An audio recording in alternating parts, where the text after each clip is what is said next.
Oke, Assalamualaikum warahmatullahi wabarakatuh. Terima kasih banyak kepada Bapak Ahmad David, SDMT, selaku dosen pengampu mata kuliah rekayasa perangkat lunak, yang dimana kami kelompok 4 diberi kesempatan untuk mempresentasikan hasil diskusi kelompok kami yang berjudul SDLC, Spiral dan Agil. Yang sebelumnya akan menjelaskan yang pertama, studi kasus aplikasi pemasangan layanan reguler smart PT PLN Persero menggunakan spiral model. Yang kedua, studi kasus pengembangan aplikasi sales track pada PT Hexagon Business Mitrasindo menggunakan Agile Development Methods. Sebelum memasuki penjelasan apa itu spiral model, kemudian tahapan model spiral beserta studi kasus spiral model beserta implementasi hasil dan pembahasan. Sebelumnya kami akan memperkenalkan diri, yaitu pada kelompok 4 saya sendiri atas nama Maulidi Anwar dengan NIM 20010, kemudian Muhammad Al-Farisi 21 dengan NIM 0113. Selanjutnya yaitu Mohnafal Zabidi dengan NIM 21154. Selanjutnya saya serahkan kepada Muhammad Al-Farisi untuk membacakan serta menjelaskan apa itu model spiral, bahkan tahapan model spiral, studi kasus pada spiral model, beserta implementasi hasil dan pembahasan pada opsi pertama yaitu perencanaan. Saya persilahkan kepada Kak Faris. Baik, saya akan melanjutkan penjelasan dari apa itu model spiral. Yaitu model spiral adalah gabungan dari model prototyping dan model waterfall dengan penekanan yang tinggi pada analisis risiko tiap tahapan. Bentuk ini bersifat iteratif atau berulang dengan mengontrol aspek yang teratur dari sekuensial linear. Untuk selanjutnya, next, apa saja tahapan model spiral? Nah, di sini desain tahap model spiral yaitu ada 5 jenis, yaitu yang ke-1 tahap liaison, dan kedua tahap planning, yang ketiga tahap analisis risk, yang keempat tahap rekayasa, yang terakhir yang nomor 5 tahap evaluasi.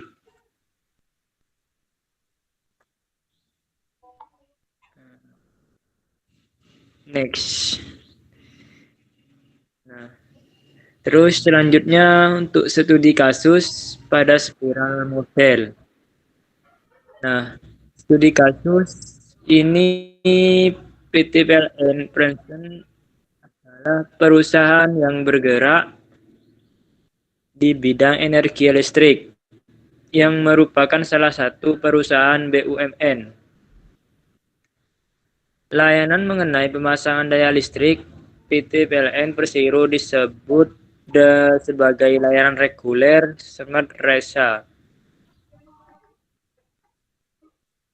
Dalam proses pemasangan layanan resa dan proses penyimpanan dulu pemasangan layanan resa PT PLN Persero, wajib yang digunakan saat ini belum terkomplikasi secara keseluruhan. Hal ini penyebab staf administrasi, kesulitan dan pengolahan data, serta proses birokrasi. Menyebabkan proses pemasangan layanan resa memakan waktu yang lama. Dalam pembuatan aplikasi ini digunakan metode pengembangan sistem yaitu spiral model. Next. Nah, ini untuk implementasi hasil dan pembahasan. Yang ke satu, perencanaan. Dalam perencanaan, aplikasi diberi nama aplikasi pemasangan layanan RESA. Menggunakan model spiral, aplikasi bertujuan untuk mempermudah dalam pengolahan data serta mempercepat proses birokrasi dalam pemasangan layanan RESA. Aplikasi ini terdiri beberapa user, yaitu terdiri dari pelanggan, staf admin, dan staf TransEnergi. Next. Next. Oke, terima kasih kepada Kak Alfarisi yang sudah Baik. menjelaskan. Kemudian saya serahkan kepada Kak Naufal untuk menjelaskan implementasi dan hasil pembahasan pada opsi kedua, yaitu analisa masalah, desain, serta tahap pengujian. Dipersilakan kepada Kak Naufal. Baik, untuk yang kedua yaitu analisa masalah. Berdasarkan penjelasan pada flowchart, prosedur pengajuan pemasangan layanan RESA dari prosedur yang berjalan saat ini memiliki beberapa kekurangan, seperti satu, belum adanya aplikasi yang dapat mempermudah dalam pengelolaan data layanan reguler smart. Yang kedua, layanan reguler smart masih menggunakan paper seperti dalam proses pengajuan pemasangan. Pembuatan memo dan surat jalan masih dilakukan secara manual. Yang ketiga, staf mengalami kesulitan dalam pencarian data dikarenakan banyaknya file pelanggan RESA yang bertumpuk dan tidak tertata rapi secara baik yang tidak terorganisasi sehingga data sering tercampur dengan data yang lain. Yang keempat, penyimpanan berkas memerlukan space yang cukup dan memakan tempat. Hal ini kurang efektif. Next. Untuk yang ketiga yaitu ada tahap desain.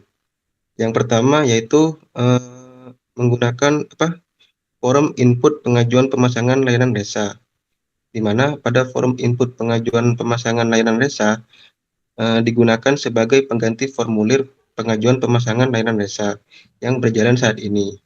Hal ini dilakukan untuk meminimalisir penggunaan paper yang dapat mengakibatkan penumpukan kertas dan menyulitkan dalam pencarian data. Next. Yang kedua yaitu ada forum input memo pemasangan layanan RESA.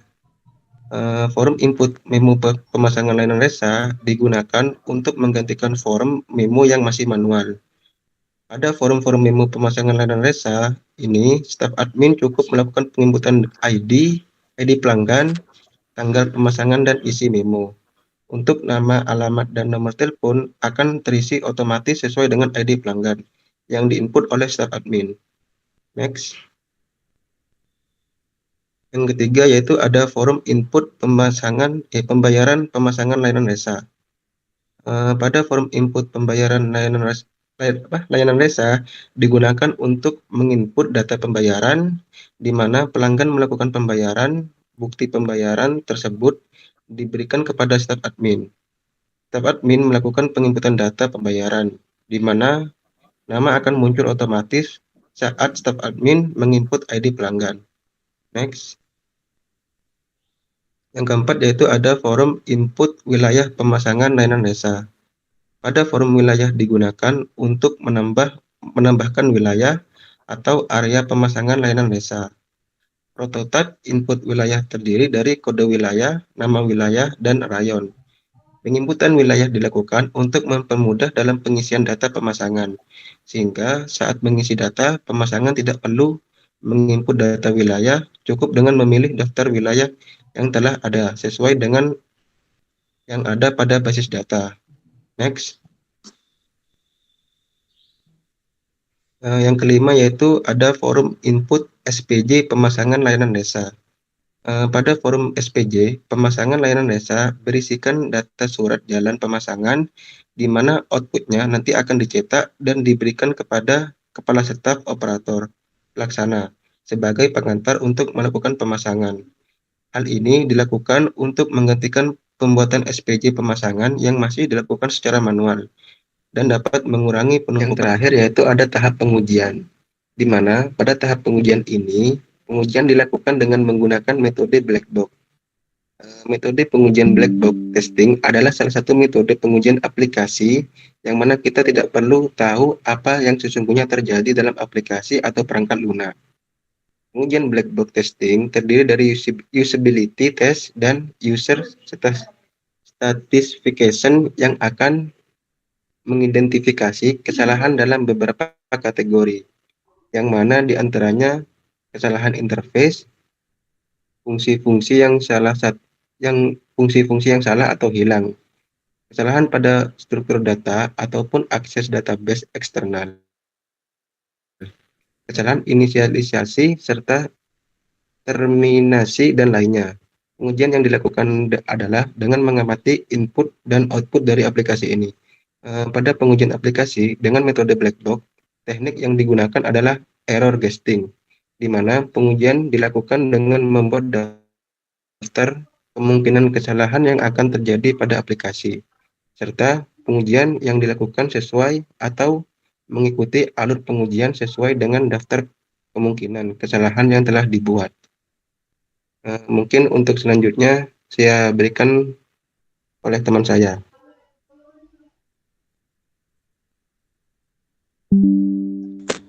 Baik, Oke, terima kasih kepada Pak Naufal Sarbidi. Selanjutnya itu saya akan membacakan apa itu agile model, tahapan agile model, serta studi kasus pada agile model beserta implementasi dan hasil pembahasan untuk opsi pertama. Apa itu agile model? Agile model adalah sekumpulan metode yang berperan dalam pengembangan perangkat lunak yang mana prosesnya terus diulang dengan aturan dan solusi yang sudah disetujui dan disepakati dalam tim yang telah terstruktur dan terorganisir. Kemudian, apa saja tahapan agile model? Tahapan agile model yaitu ada 6. Yang pertama yaitu perencanaan, yaitu langkah di mana tim pengembang dan juga klien merancang apa saja yang dibutuhkan dalam suatu perangkat lunak yang hendak dibuat. Yang kedua, implementasi. Adalah tahapan di mana para tim pemrogram melakukan pengkodaan pada suatu perangkat lunak. Yang ketiga, tes perangkat lunak. Adalah perangkat lunak yang telah diproduksi akan dites atau dicek, yang menjadi tanggung jawab bagian kontrol kualitas supaya bug yang masih ditemukan dapat langsung diperbaiki agar kualitas perangkat lunak tersebut tetap terjaga. Selanjutnya yang keempat, yaitu dokumentasi, adalah tahap untuk memberi kemudahan terhadap proses pemeliharaan atau maintenance ke depan. Yang kelima, deployment, adalah tahap yang dilakukan untuk menjamin kualitas perangkat lunak yang diciptakan dengan menguji kualitas sistem. Jika sistem yang diproduksi telah memenuhi syarat, perangkat lunak tersebut sudah siap untuk dikembangkan. Selanjutnya yang keenam, pemeliharaan, yaitu tahap yang sangat penting dan harus dilakukan secara berkala agar kualitas selalu terjaga dan tidak ada lagi bug yang mengganggu perangkat lunak. Selanjutnya, studi kasus pada agile model. Teknologi informasi pada suatu perusahaan dalam proses bisnis perlu melakukan perencanaan strategi sistem informasi. Karena pada dasarnya, agar perusahaan dalam pengambilan dapat lebih unggul dari pesaing serta membantu pihak yang berwenang pada pengambilan keputusan yang lebih akurat dan tepat mengenai sasaran. Selanjutnya, implementasi dan hasil pembahasan opsi pertama, yaitu perencanaan. Tujuan dari perencanaan strategi sistem informasi yaitu perlu adanya CRM, Customer Relationship Management, yang berfungsi sebagai strategi bisnis yang memadukan proses, manusia, dan teknologi. Kemudian, sales track adalah nama sebuah aplikasi di perusahaan PT Hexagon Business Mitrasindo yang berfungsi sebagai aplikasi monitoring pekerjaan sales baik di dalam kantor maupun visit keluar lapangan. Aplikasi tersebut terus dikembangkan hingga saat ini sesuai kebutuhan perusahaan tersebut demi memperoleh hasil kinerja sales yang terbaik dan dapat memperoleh keuntungan dalam menjual produk perusahaan. Selanjutnya, Opsi kedua, perancangan desain. Saya serahkan kepada Kak Naufal untuk menjelaskan.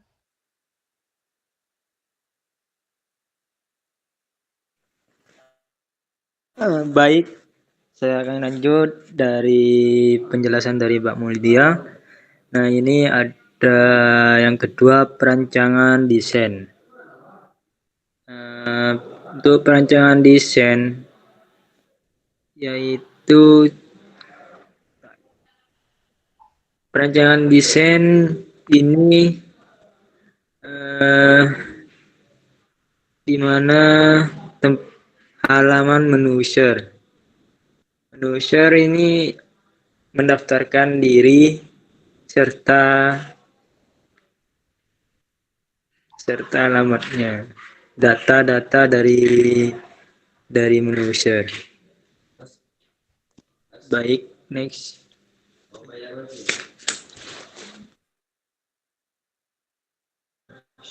Deliver.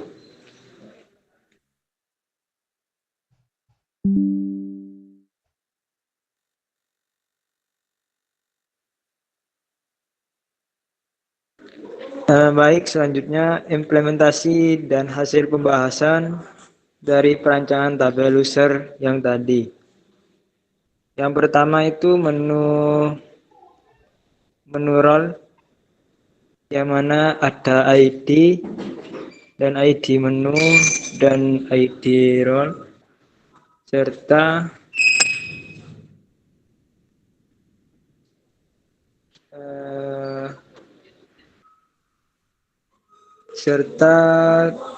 tabel user, sales track yang terdiri dari tabel user dan penghubung tabel user seperti tabel role.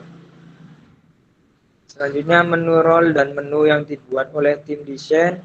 Masing-masing tabel di database terdiri dari primary keys untuk sebagai kunci utama pada field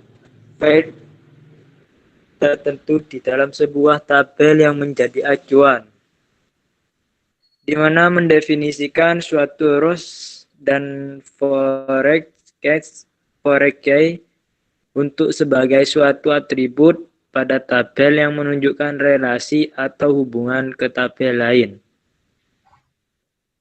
Tabel user, role, dan menu memiliki kolom status untuk menandakan data itu aktif atau tidak aktif.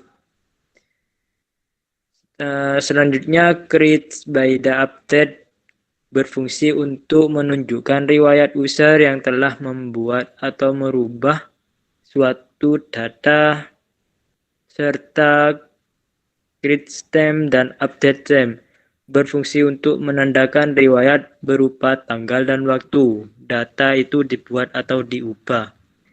Next.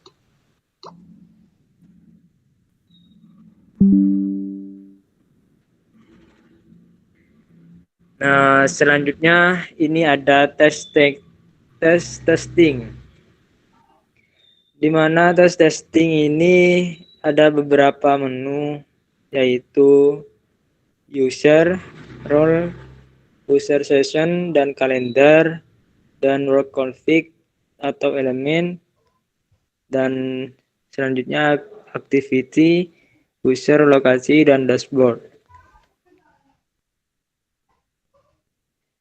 Nah, di mana tabel hasil testing dari 8 menu oleh tim quality assurance disimpulkan masih ada beberapa fungsi yang belum benar atau fungsi bermasalah yang bertuliskan tanda Y dan untuk N.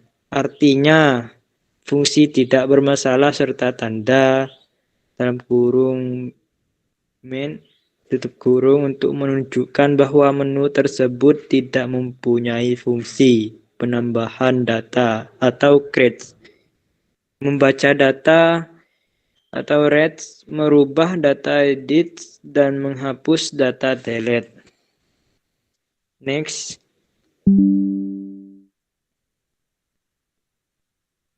Nah, selanjutnya tahap Terima terima kasih kepada Kak Muhammad Al-Farisi telah menjelaskan sebelumnya. Oke, selanjutnya yang opsi keempat yaitu tahap deployment.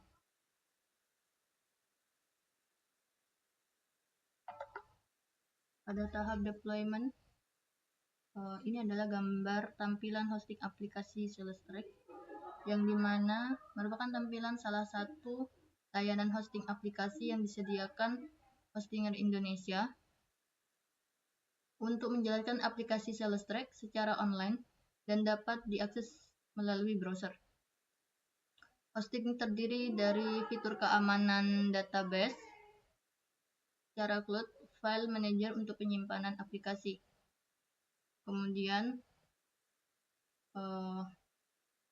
gambar di sini merupakan aplikasi SalesTrack pada laptop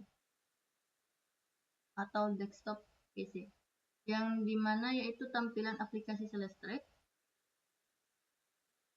yang dijalankan pada browser. Pada halaman user location disimpulkan bahwa tampilan tersebut sudah sesuai dengan ukuran dan responsif sesuai layar laptop maupun desktop PC. Kemudian di sini terdapat gambar yaitu aplikasi SalesTrack pada tab, di mana tampilan aplikasi SalesTrack yang dijalankan pada aplikasi tab atau iPad pada halaman workflow config atau element menunjukkan bahwa tampilan tersebut sudah sesuai dengan ukuran dan responsif sesuai layar tab iPad. Selanjutnya yaitu samping gambar ini adalah aplikasi SalesTrack pada mobile. Tampilan aplikasi SalesTrack yang dijalankan pada aplikasi mobile, yang dimana pada halaman agenda disimpulkan bahwa tampilan tersebut sudah sesuai dengan ukuran dan responsif sesuai layar mobile. Oke, terima kasih. Selanjutnya untuk pembacaan kesimpulan keseluruhannya saya serahkan kepada Kak Naufal. Baik, saya bahas kesimpulan, di mana tadi kasus kecil dan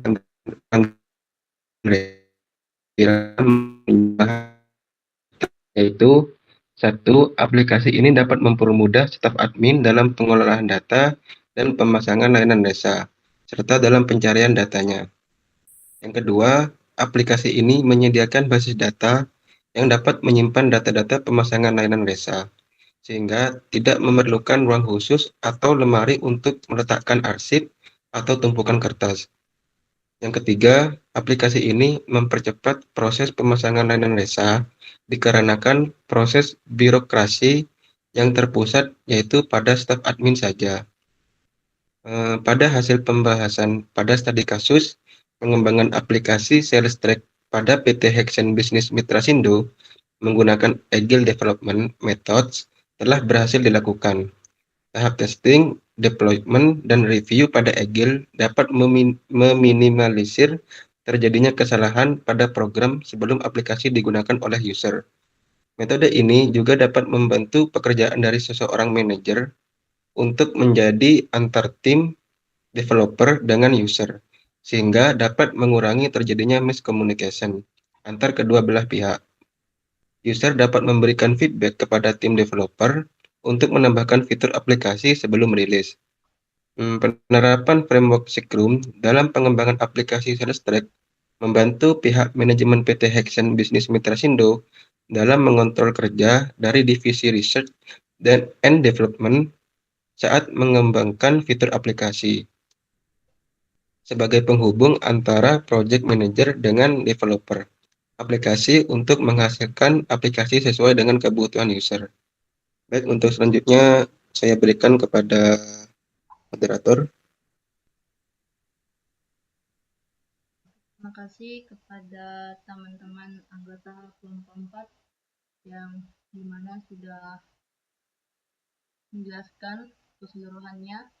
Terima kasih juga kepada para penonton yang akan mendengarkan penjelasan dari kelompok 4 ini. Saya tutup. Terima kasih. Assalamualaikum warahmatullahi wabarakatuh.